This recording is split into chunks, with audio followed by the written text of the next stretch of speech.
இன்றே டவுன்லோட் செய்து உங்கள் ஃபேவரட் ஷோக்களை என்ஜாய் பண்ணுங்க.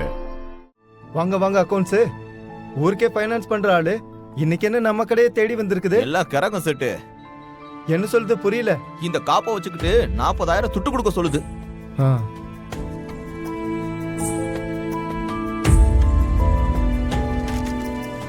வட்டியோட 40, வட்டி போக 40. என்ன கர்ணா? வட்டி போக 40. செட்டு, வட்டி போக ரவுண்டா 40,000 ரூபாய் வேணும். யார் பேர்ல பில் பண்ணணும்? அக்கௌண்ட்ஸ்னு போட்டுக்கோ. அக்கௌண்ட்ஸ் சேட்டுக்கிட்ட தெளிவா சொல்லிடு. அந்த காப்பு எனக்கு ரொம்ப முக்கியம். அந்த காப்புல ஒரு சின்னதா உடசலோ நெளிசலோ தெரிஞ்சா கூட இவனோட கடையை கொளுத்திட வேணும். நம்மளை பத்தி செட்டுக்கு தெரியாதா? அதெல்லாம் பத்திரமா தான் இருக்கும். சைன் போடுங்க.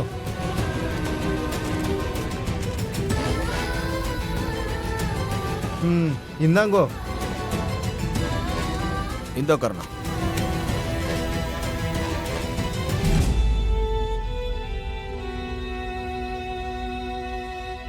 அக்கௌண்ட்ஸ். என்ன கர்ணா? அண்ணன் எனக்கு ஆசையா போட்ட காப்ப கரெக்ட காரணமா இருந்தது யாரா இருந்தாலும் சரி, இந்த பேகை ஏண்டா எடுத்தோன்னு ஃபீல் பண்ற அளவுக்கு அவனை ஏதாவது பண்ணணும் அக்கௌண்ட்ஸ். அவனை நான் சும்மாவே விட மாட்டேன். பாத்துக்கலாம் கர்ணா, வா.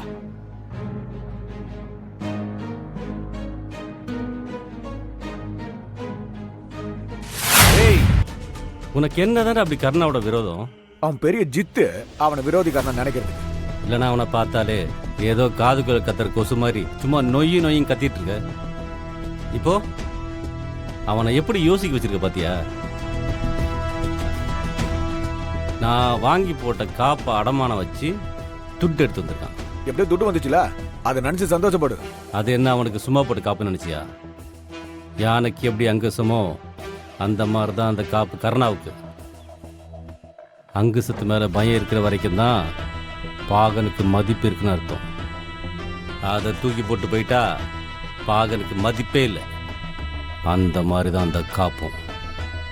அந்த காப்பு கையில் இருக்க வரைக்கும் தான் இந்த கிருபா மேலே நன்றி விசுவாசம் உள்ள நாயாக இருப்பான்.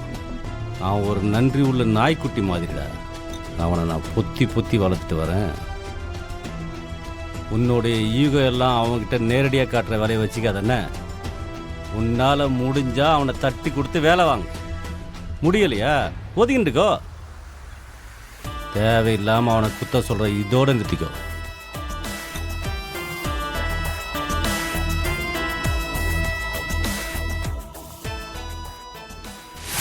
இந்த பேக் உங்களோட தானே பாருங்க.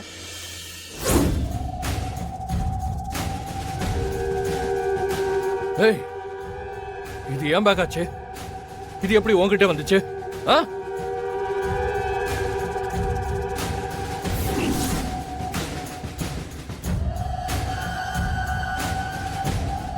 பார்க்க நல்லா பால் டப்பா மாதிரி தம்மா துண்டு இருந்துக்கிட்டு பண்றதெல்லாம் திருட்டு தொழிலா?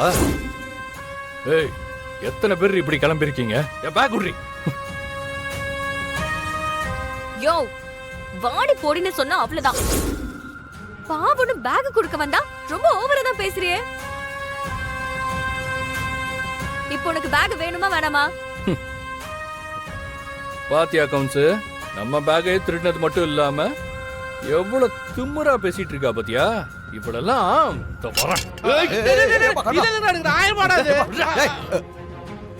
கர்ணா, இப்ப எது கோவப்படுற? அந்த பொண்ணு பேக்கோட வந்தா அந்த பொண்ணு தான் திருடிச்சுன்னு அர்த்தமா? என்ன ஏதுன்னு விசாரிப்போம். யோ, அவகிட்ட என்ன விசாரிக்க போற?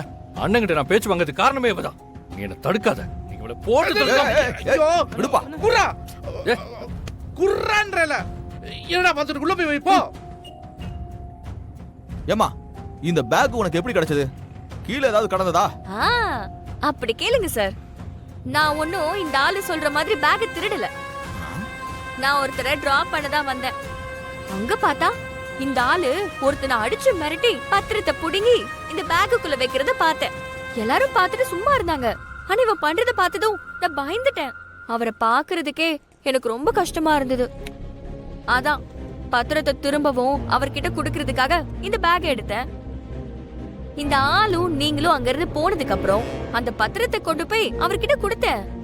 ஆனா இந்த ஆளு மேல இருக்கிற பயத்துல அவரு பேக் வாங்கவே மறுத்துட்டாரு. அதுவும் இல்லாம இதுக்குள்ள பணம் இருந்த விஷயமே எனக்கு தெரியாது. அவங்களே இந்த பேக வேண்டான்னு சொன்னதுக்கு அப்புறம் அடுத்தவங்களோட பணமும் டாக்குமெண்ட்டும் நம்ம கிட்ட எதுக்கு இருக்கணும்னு இத கொடுத்துட்டு போலான்னு வந்தேன். அதுக்குள்ள என்னமோ ரொம்ப குதிக்கிறாரு. அடடடடடா, அடடடடடடா. என்ன ஒரு நேர்மை, என்ன ஒரு நேர்மை. சிஸ்டர் போய் திருடுன்னு சொல்லிட்டேடா.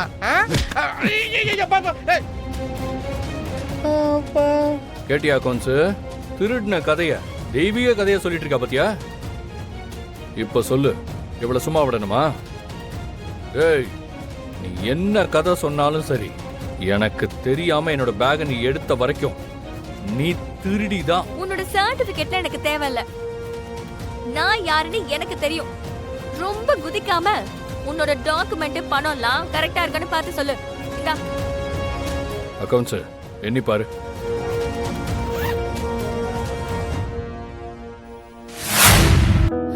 சித்ரா, சித்ரா, சித்ரா, சித்ரா, யாரும்மா நீங்க? என்ன வேணும்? சித்ராவை பார்க்க வந்திருக்கோம் ஆண்டி. சித்ராவை பார்க்க வந்திருக்கீங்களா? ஆமா. சித்ராவை எப்படி தெரியும்? ஆண்டி, எங்களுக்கு தெரியலையா? நாங்கெல்லாம் சித்ராவோட கிளாஸ்மேட்ஸ். நாங்கெல்லாம் நிறைய வாட்டி உங்களை பார்த்திருக்கோம். பேரண்ட்ஸ் டீச்சர்ஸ் மீட்டிங் வருவீங்களே, மறந்துட்டீங்களா? ஆ, இப்ப ஞாபகம் வந்துருச்சு. ஸ்கூல்ல அழகா நீங்க எல்லாரும் ரெட்டை சடை போட்டு பூ வச்சு பொட்டு வச்சிருப்பீங்க. எப்ப என்னது இது? தலையை விரிச்சு போட்டுட்டு ஆம்பளை மாதிரி சட்டையை போட்டுக்கிட்டு கை இல்லாம மேல துப்பட்டாவும் இல்ல நெத்தில பொட்டு இருக்கிறதும் தெரியல. இப்படிதான் அரையும் குறையுமா வருவீங்களா? உங்க வீட்ல உங்க அம்மா கண்டிக்க மாட்டாங்களா? இல்ல ஆண்டி, லீவுங்கறனால தான். லீவு ஸ்கூலுக்கு தான், ஒழுக்கத்துக்கு இல்லையே. இந்த காலத்து பசங்க என்ன படிக்கிறீங்களோ என்ன ஒழுக்கமோ. இத பாருங்க, இதெல்லாம் உங்க ஸ்கூலோட வச்சுக்கோங்க. எங்க வீட்டுக்கெல்லாம் கொண்டு வராதீங்க. உங்களை பார்த்து தான் சித்ராவும் கெட்டு போறா. ஏதோ வீடு தேடி வந்துட்டீங்களேன்னு பாக்குறேன். இந்த மாதிரி தலைவிரி கோலமா அரையும் குறையுமா வராதீங்க. எங்க வீட்டு ஆம்பளைங்க வரதுக்கு முன்னாடி சீக்கிரமா சித்ராவை பார்த்துட்டு கிளம்புங்க. மேல பால்கனில தான் இருக்கா, போய் பாருங்க. சரிங்க ஆண்டி. ம்.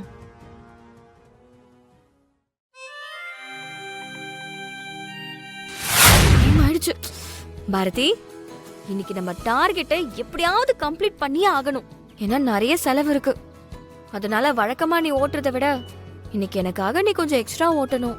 ஓகே பாரதி? இங்கதானே விட்ட, எங்க போயிருப்பா? யாராவது கிரிக்கெட் விளையாடுறேன், ஃபுட்பால் விளையாடுறேன்னு தள்ளிட்டு போய் வேற எங்கேயாவது விட்டுட்டாங்களா? இல்லையே. நைட்டு நான் பாரதியை நிறுத்தும் போது யாரும் விளையாடுன மாதிரி தெரியலையே.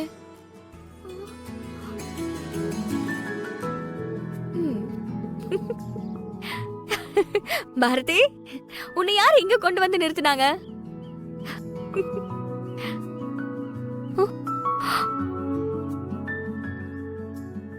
இது ஏன் பாரதி இல்லையே? பாரதி எங்க போயிட்ட?